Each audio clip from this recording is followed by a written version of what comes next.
Hi teapot lovers, my name is Edward, and this is the second video about purple clay. Since there was interest in the last one, I'm going into more details. You should watch the videos in sequence to get the most out of them.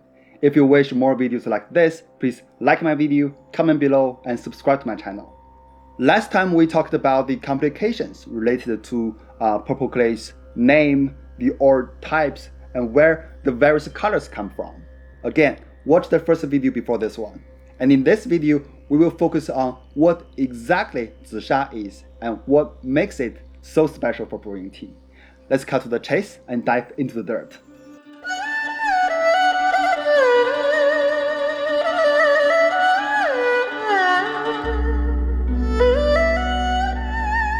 The term purple clay came from Zi Sha in Chinese. In the must-learn Chinese of the previous video, we mentioned Sha translated as sand. In fact, there are two Sha characters with similar concept in Chinese. One is Sha, which comes with the radical that means water, and the other is Sha, which comes with the radical which means rocks. So this Sha is the fine sand that you usually find on riverbank or the beach besides the water, while this Sha is rougher, that is created by breaking larger rocks like this. In Chinese, the term clay in purple clay is nian tu, which is the material used for other types of pottery, but not purple clay. This actually has nothing to do with either of the Sha we just mentioned, so naming Zi Sha purple clay makes no sense to me. So what is Zi Sha indeed? The most common misunderstanding about Yi Xing's purple clay is that it's one of the natural clays which could be usually found at the bottom of a pond. No, it's not. In fact, all purple clay comes from a specific rock in Yi Xing. It may seem the same as in the final teapot, as the ground up material could be really fine, but it was mined as rock. Therefore, it should be called sand or emery instead of clay or mud. To be more specific, the Yi Xing emery is a better description since the Yi Xing area is the only origin. However, I'm still using purple clay as the name for my series, even if it's not accurate, as you wouldn't find this video on YouTube otherwise. Can you imagine making a teapot from rocks? Unlike regular pottery where the making of the clay is standardized, each batch of purple clay is one of a kind. This unique crafting has two major steps. The first half is to transform the rocks into clay, and the second half is to shape the clay into teapots. Yi Xing's teapot masters invented this craftsmanship hundreds of years ago, which is still not used anywhere else in the world. China preserves this process as part of its intangible cultural heritage. While purple clay's material is distinctive, that in itself is not what brought fame to this pottery. The craftsmanship made this pottery famous. I have some tea students who have worked in pottery industry for decades, and they were shocked when they first saw how people made Zi Sha teapot out of rocks. Now let's go through the 9-step process from rock to clay. The first step is mining and sorting. As we mentioned in the previous video, the rocks are from Benshan, which refers to Yellow Dragon Mountain or Huanglong Shan in Chinese. This 350 million years old mountain is where ancient Chinese people discovered and mined the original purple clay ore. After mining, the rocks are initially sorted to remove some obvious impurities. After the rocks is sorted, a weathering process is used to break this down into smaller pieces. Nature would do this if you were willing to wait months or years. People have figured out a process to speed this up to reduce the weathering time, but either way, when the ore becomes loose and sandy, it's ready for the next step. Purifying. As too much iron is a threat to quality clay or to a beautiful teapot, the next step Yi Xing people would do is just to walk through the broken down ore with a magnet. In this way, excessive iron will be removed. The next step is grinding. When the ores are ground into tiny pieces, well, there are multiple ways to do this, which each create distinctly shaped particles. For example, a traditional rock mill produces tiny balls, which are a porous teapot material. The modern electric Raymond mill is efficient, but produces irregular shapes, which are less porous. Before the 1960s, all purple clay was ground by either humans or livestock. A full day's hard work would only produce enough clay for 6 to 8 potters. Can you believe this? In recent decades, the motorized rock mill is becoming more popular, as it can efficiently produce consistent high-quality material. After grinding is the sieving process. Using sieves of different sizes, milled powder is then sorted.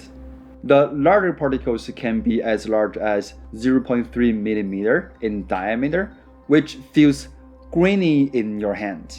And the fine particles can be as small as 0.15 mm in diameter, which feels pretty like silt in your hand. This difference makes the teapot vary in texture from sandy to silky. Next is the blending step, which is optional for teapot makers. If the clay is composed of the material that is too fine, then the shaping process will be sticky.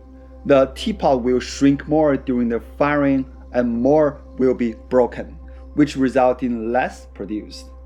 On the other hand, if the clay is too coarse, the poor plasticity will make it harder to shape, also resulting in less produced.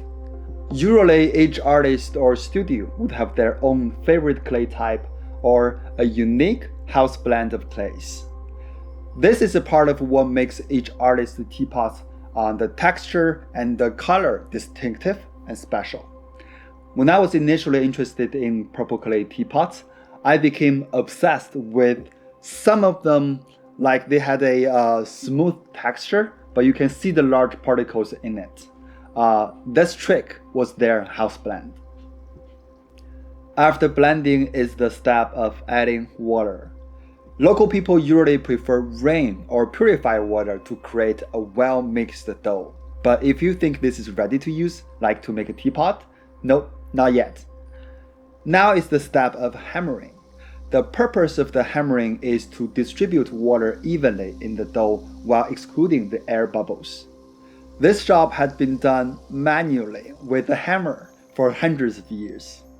It changed in the 1960s when the vacuum machine was invented and then applied to this process. The vacuum machine efficiently improved the quality of the clay by reducing the residual air. Yi Xing's potters, even now, still use their eyes to judge the quality of this step. When you cut the dough in half, you can see the interior is shiny, then you can tell it's properly hammered. The step of aging. A well-hammered dough requires at least a half-year aging process. I guess you may wonder why. That you may have heard aging the tea, but why age the clay? The fact is the ore may contain some organic matter and carbonates, which will cause the cracking problems during the firing process or the later years of use. To prevent this, at this point, the water needs to be dispersed and absorbed evenly among the tiny rocks that make up the clay. And how can we do this? The solution is simple, but requires time: aging. Local people wrap the clay in the oil paper, then place many of them in a sealed container. The clay spends a year or even longer decaying in this airtight container, while during this time, the organic matter and carbonates will decompose. Water is dispersed and absorbed evenly.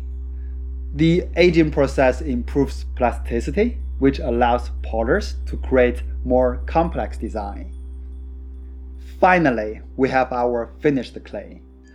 Due to the unique properties of the raw ore from Yi Xing and the distinctive process of making this clay, Yi Xing purple clay shows many features that make this the most desirable clay for brewing tea.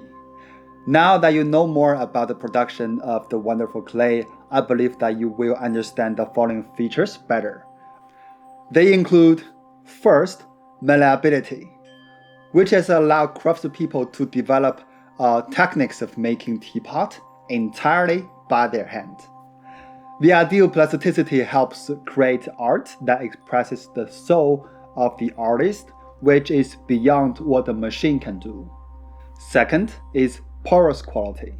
Since the clay is breathable due to the high concentration of iron oxide, quartz, and mica, teapot will impart flavors from the earth into the liqueur brewed, which adds to the tea experience.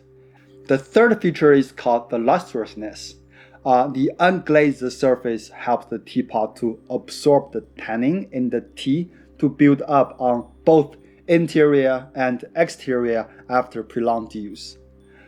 Tannins plus quartz and mica make the teapot look aged, and well-nurtured teapots becomes shinier but still look restrained, which reflects the inner beauty that Chinese culture appreciates. For this reason, we value some used teapots more highly than similar unused ones. In my opinion, people wealthy enough could buy many beautiful teapots, but the ultimate beauty will only be released when you nurture them. How? Your love and attention plus a nice rinse after each use. When my tea students were traveling in China, they spent at least 10 hours working in a row on their teapot. It's the love that made this teapot precious. Of course, it was their first time making teapot, though they had their one-on-one tutors, but they don't speak the same language. The tutors repeatedly demonstrated the proper way to make the teapot, which my students may or may not have done properly. Therefore, the teapot have flaws. However, these flaws make them each a priceless treasure. When they received the fire teapot on the last day of our trip, through the tears in their eyes, I knew they would nurture their masterpieces with the best intention. To summarize, in this video we went through the formation of purple clay or Zi Sha, which starts as ore and ends as clay or artificial clay. We learned that purple clay is not a usual unglazed pottery. If you like my video, please give me a thumbs up and share it with your tea friends. The next step is to shape the clay into teapots. So in the next video, I will share more clips of our amazing experience of teapot making in Yi Xing. If you don't want to miss that, make sure you subscribe to my channel, and I'll see you guys next time.